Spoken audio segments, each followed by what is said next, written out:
that and say, yes, the divine cannot be ignorant because it's gibberish statement. Okay. How do you explain your position now? So, two things.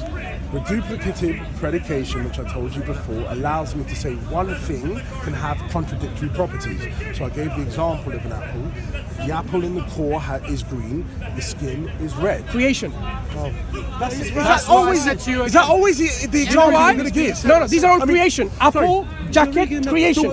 I just deliberately, my friend. Can I say something? You butt me in. Do you know why I'm saying this? Do you know why I'm doing this? You can't do I'm that. trying to clarify your point. You continue. You cannot bring in the examples of I creation. was trying to say something, you just butt in. Can I finish? With all due respect. Can I finish? You can.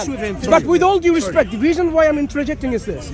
You're bringing in examples of the creation, like a human body, like a jacket, like apple. I'm saying no. Yes. The divine son, Yes. before anything was created, existed as the divine son according to your belief. How does that divine son... I mean, you're taking all the time. I'm asking you to clarify. I was trying to finish How my does point. this divine son become ignorant? Can I finish my point, please? Please. Okay. Number one, what you said doesn't make sense because the words you are using are creation. So you can't say you're using words that are creation. You can't say you can't refer to the creator and the creation. The words you're using are creation. So you're just contradicting yourself. No, I didn't. Let me clarify what I did there. You said you can't use an example of creation to speak about the creator. No, because but you're using clarified. words to refer the reason to the why, creator. because That's you already contradiction. clarified, Yes. whatever incarnation happened was added. It was also part of creation. It never mixed. So I'm saying we're not going to talk about the mixture or not a mixture of these bodies or apples and jackets. Yes. We are going to focus on the very essence and the attributes of the divine son that you believe in. In the attributes of the divine son, did his attribute of all knowledgeable become less than all knowledgeable? Less than all knowledgeable? No, not at all. Not at all. If you understand what I explain, if you understand what I'm saying, I won't give an example. Then I'll just use the term. I just did it so other people will understand what I'm saying. Why does the Bible say contrary to what you say? Can I say something? With duplicative predication, you can talk about something and something even though they're contradictory. So I gave the example, I won't use it, but if something has a contradictory property and another thing has a contradictory property, with duplicative predication, which we do all the time, you can allow them to coexist. It's not talking about nonsense. So when I am saying that Jesus was all-knowing, I am talking about his omniscience and his divine nature. When I'm saying Jesus was, he didn't know something about something, he lacked that knowledge in his human nature. Wrong. Now, when you brought up Philippians, can I explain? When you brought up Philippians, you have to define what were they talking about there. You're really saying to me Paul was talking about Greek things such as Aristotelian properties about omniscience and all these sort of things that we are talking about here. Or are you talking about Paul was just simply talking about the majesty of God that was let go of, not about properties or all these sort of things which you're trying to say? Why did you bring in Philippians? Obviously Paul as a Jew at that time was not going to be speaking in that manner in the way that we're speaking now. So you brought something that's not even 2,000 related. years of Christian scholarship. So yes. Have they went and said the emptying here refers to the emptying of his human nature? Yes, that's kenoticism, and that's kenoticism, by the way, and that came up about 200 years ago, where they were saying it was actually the divine nature that was empty. But the majority of scholars, can I say to you, the majority, no, there will be people you can find who supported that viewpoint, but the majority of scholars will say now, people who just study this, the text, will say that obviously can't be talking about the divine nature. Because then, about which nature? No, whatever you're saying, the divine nature. Let's understand Philippians. Yes. Is it talking about human Jesus emptying of him being ignorant and still being ignorant? Or the divine who was to God to begin with becoming ignorant? Which one makes sense? So does it make sense to say the human being who is also ignorant to begin with emptied himself and becomes ignorant? It makes no sense because human is ignorant in the first place. Or is it talking about the divine Logos, which was God to begin with, but then became ignorant? So I will go into the second one. It's talking about obviously it's not talking about the human person. It makes no sense if it's a human being. Yes. Because it doesn't make any sense to say, he was human and then he emptied himself and became less than human. Okay. So it makes no sense. Okay, can I speak, please? So if you actually look at that verse, we can bring it up. Yeah, bring it up, please. Open it up. to tell you who died on the cross. The Father. We can come to this in turn. Let's look at this. And let's go back to this verse about no one knows the hour. It needs to define what death means. Fair enough. Fair enough. Let's read Philippians. Of the existence. So Brother. Let's deal with it. According to Philippians, who emptied himself? The human? Oh no, I'm saying the divine Son. I have no problem with that. Sorry? I'm saying, what do you mean? I'm talking about the divine Son. So I'm not talking about You're the human. saying the divine Son emptied himself. Yes, but what So are we now talking you about? agree with me So what are we that talking? this is gibberish statement. So what are we talking about when we're saying empty? What did he empty? Okay. Did he become less than all the thing that God is? Did he become less than all the? No. So he remained the same, Yes. That's and what yet I'm he saying. emptied himself. Okay. So, no, just because you understand. Explain. Mansur, okay. What's wrong? Oh, no, nothing. I'm just finishing it because I need some that's fine. battery. So, It's like an hour and a half. when I'm saying that it's impossible for God to empty himself as the divine nature, these are essential attributes to be divine, omniscience, omnipotent, and so forth.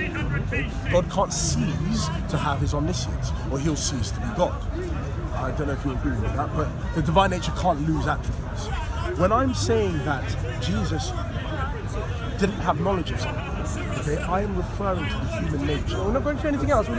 Philippians, he emptied himself. What did he empty himself of, and who emptied himself? The divine or the human? Okay. You said the divine. Yes. So what did the divine empty himself of? Majesty, the position that he had. That was the emphasis I was talking about. And he let go of that position. That was So he's always talking about his position. Yes. Fair enough. So he didn't lose any of his divine attributes Yeah, that would or be perfection. impossible, yes. I'll say So that. when Jesus Christ said, "Of that day and hour knoweth no man, not even the angels of heaven, not even the Son, but only the Father." Let me ask you this question so you can explain. Yes, yeah. Apart from the Father, does anyone else know when the world's going to come to an end? Apart from the Father, does anyone else know? According to what you said, no.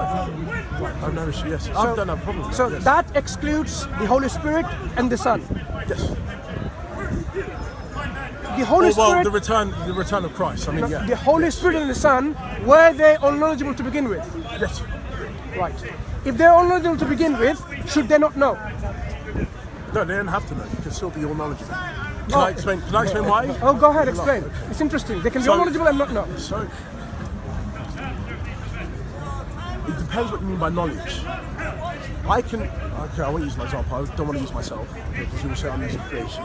But when you're talking about knowledge, okay, you have to say what, when you're saying someone's all knowing, you have to say what does knowledge include?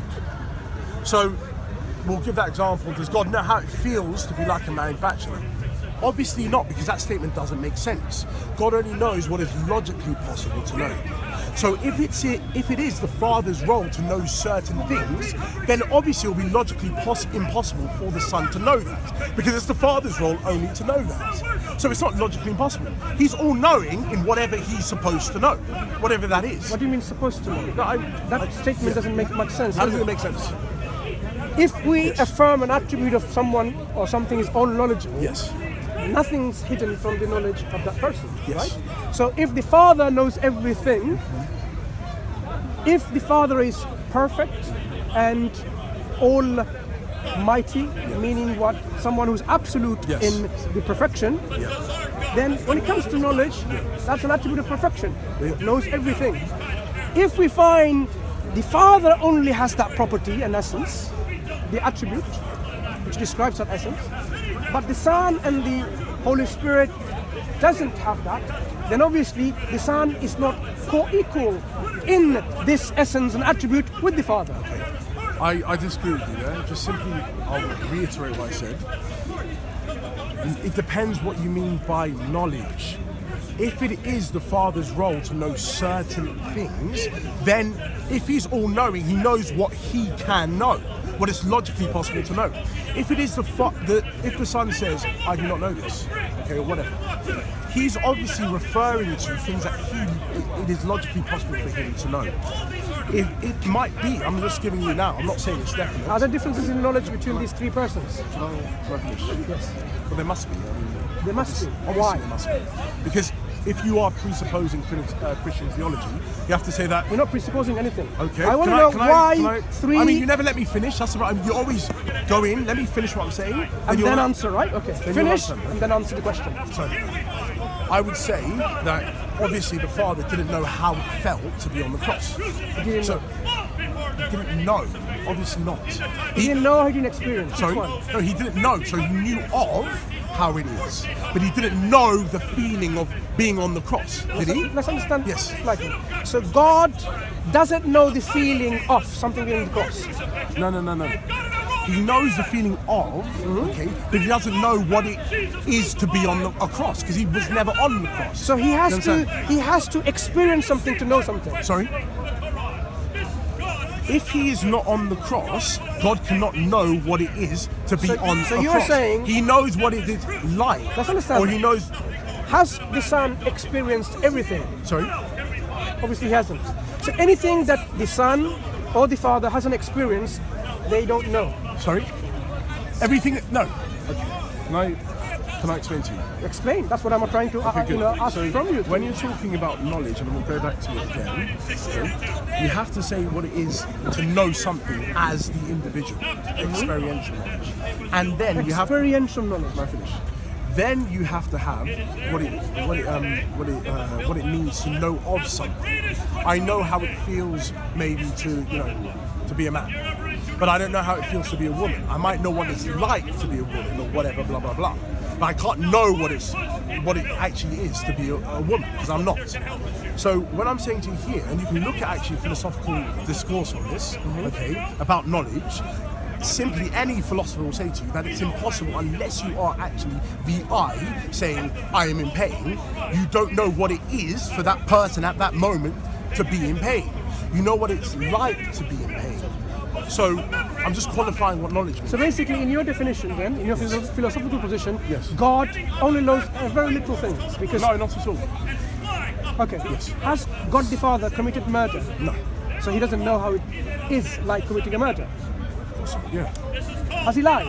He doesn't lie. So he doesn't know how it is like lying. So I can give you infinite number of things. Wait, let me finish now. Infinite number of things that according to your philosophical outlook, God doesn't know. Okay. So basically, what makes God's knowledge perfect? So can I say something then? Can I say something? Those things would be logically impossible. Like I gave the example, God knowing what it feels like to be a married bachelor. Of course God doesn't I'm not talking about married bachelor. Oh yes. I didn't bring any logical contradictions in Okay. there. Because you're assuming God can only know things when he experiences them. That's your assumption. No, I didn't say that. God can know of things, okay, and God can know what it's like to be. What does it mean, know of and like to be? Okay, Explain so if God has omniscience, which also includes, his intelligence and so forth like that, okay, God can know what it's like to be anything. What does it mean God can like to be? What does it mean? Sorry? For example, yes, killing someone, right? Obviously, God hasn't killed someone himself directly, according to you, right? So God knows how it's like to kill someone. What does it mean he knows what it's like to kill someone? So he knows what someone would be feeling whilst they are killing someone. He knows the feeling that goes on the criminal and the victim, both. Yes, right. But God cannot say that I, what I'm trying to say to you, God cannot say I know how it feels to be a murderer, because he isn't a murderer. You can't say I know how it feels. You just said he knows how it feels from the perspective of the murderer. Yes, but I'm saying he can't use, the copula I. He can't do that. It's not about copula I. It's about whether God knows that without experiencing it. I'm defining to you what it means to know of something and to know something as the experiential being. What's the difference? So, God cannot use the copula It's not about using. Explain. It's not about using it. You're jumping in, but the problem is you're not letting me finish. When I say God cannot use the copula, I'm saying say the word, I know how it feels like to be a murderer, because God isn't a murderer. But God can say, I know how it is like to be a murderer. You understand what I'm saying? What's the difference? Because to say, use the copula I, means that you've performed the act of murder. What are you saying? You're not understanding that. Listen, my friend. You're not understanding. Yes. If a murderer, What you're saying makes sense. if a murderer murders, the feeling that goes through in that murderer, can God know what that feeling is? Yes, but he cannot. Yes, because I'm saying he knows what it's like to be a murderer. He knows what it's like to steal. He knows what it's like. But he can't actually say, I know that I am a murderer. Because he's using that. I'm not saying I am a murderer. Because then I'm saying yes. that feeling that you're describing. Because you're describing experiences. Experiences that are being experienced by the criminal or the victim. God knows that already, right? Yes, he knows the feeling. He knows it. Feeling, yes. So he's not ignorant of that. But he can't use the popular I am I'm not saying in he has to use it. So my question is, when you have the divine Son not knowing the return, what does it mean to you? Sorry, say that again. Say that again, sorry. When the Father only knows the hour of Jesus' return, the end of the world, the Son doesn't know. How do you distinguish between the Father knowing and the Son doesn't know? Okay, because God, in his eternal mode or his eternal live stream as the Father, okay, can say certain things, and he can know certain things. It's not a problem if the Son doesn't know those things, because in that mode, it is not of him to know those things. Okay, so we would. Okay, I'll explain to you. So the Son can never say, "I know what it's like to be the Father," or "I know what it's like to be the Spirit." No, he could not say that. That's not what you're saying. So it's something about event of the future. If you let me finish, he can't say those things because that knowledge that the Father has, I am the Father, and the Son says, I am the Son, and the Spirit says, I am the Spirit. Okay, that is only what the Spirit can say, or the Son can say, or the Father can say. But the Son doesn't have knowledge of that. So, if the Father has specific knowledge of something and the Son doesn't have it, it doesn't mean that the Son is not all-knowing. Let me explain to you. Is it possible God can give the knowledge to you about when the world's going to come to an end? God can give the knowledge to me. God can. Is it logically possible, are you saying, for God to do that? Yes. No, I'm not saying it's logical. When you say can, you mean logically possible? Not yes. logically possible. Can God just give the knowledge to you right now and says, yeah, I know in the future it's in the year X? Can God do that? Yes. Yes. Right. So this imparting of knowledge, it can be even given to a human being. Yes. So it is only knowing a particular time in our time scale when things can happen. Why is the Son not aware of this time? Okay. So you have to then slow down and look at the words that you're using. God can do that, but he won't do it. So I'm saying God can do a multitude of things, but there's certain things that he won't do. He won't do it because it's his role and prerogative as the Father to have that specific knowledge, and he won't do it. He can do it. He can do it right now. He can do all those things right now. Who gave him this knowledge? Sorry? The Father. Who gave the Father knowledge to know the end of the world? Give the Father. Yes. No one, right? You're saying someone gave the Father that knowledge. There is the reason I'm asking you. The answer will be no one. As you say. No, but I'm saying to be omniscient, that's an essential attribute Good. of the Father. So does the Son have the essential attribute of knowing the future? No. Okay, that's it. Thank you for clarifying. That's it. So the Son doesn't have the essential attribute of being God. Thank you. So can I say, Mansur, that's a non sequitur. I said it to you can use all this, posh terms, but the reality is. See, but I can see you're a showman. You're here just to say showman. Then finish this conversation, then. No, you've explained to me. That's saying. No, because you just had in your belief. You just had a false conclusion. Look, I'm not here for a show. You came. I was here to ask you a question to clarify something, and which you have. And you have clarified the Son does not have the essential attribute to be God. I never said that. Did I say that? What did you say? I just said that if he does not have that knowledge, it doesn't take away from his omniscience. Please. Did you not say the essential God, the Father, knows the hour because that's part of his essential attribute? Because that's not given by anything or anyone to him. It's essential. The Son must also have essential attributes to make him God. But you're now saying the Son doesn't have this essential attribute. I never said that. The Son has the attribute. I never said, yes. Then he should know that. Oh, let me finish, please. Omniscience is an essential attribute of each of the divine persons, Father, Son, and Spirit. But there's certain things in that knowledge that the Father would have that maybe the Son might not have. Such as, I just gave it to you now. Why not? Can I finish? Can I finish my point? The Father knows that this is true. I am the Father. The Son cannot have that knowledge. He cannot say, I am the Father, because it will be false. That means then the Son does not know the truth of that phrase. He doesn't know, I am the Father. Because he can't. What does it mean, I am the Father? So if the Son is the Son, he can't say, I am the Father. Yes, exactly. So you supported my point. No. So that's something he doesn't have. We are talking about something about... The Son cannot say, I am a tree, because he's not a tree. Exactly. But if the Son is God, then he should have the essential attribute of knowledge, right? Yes, and he does. But I'm saying there's certain parts of that... You need to make up your mind. Does he know the hour? Yes. Or does he not?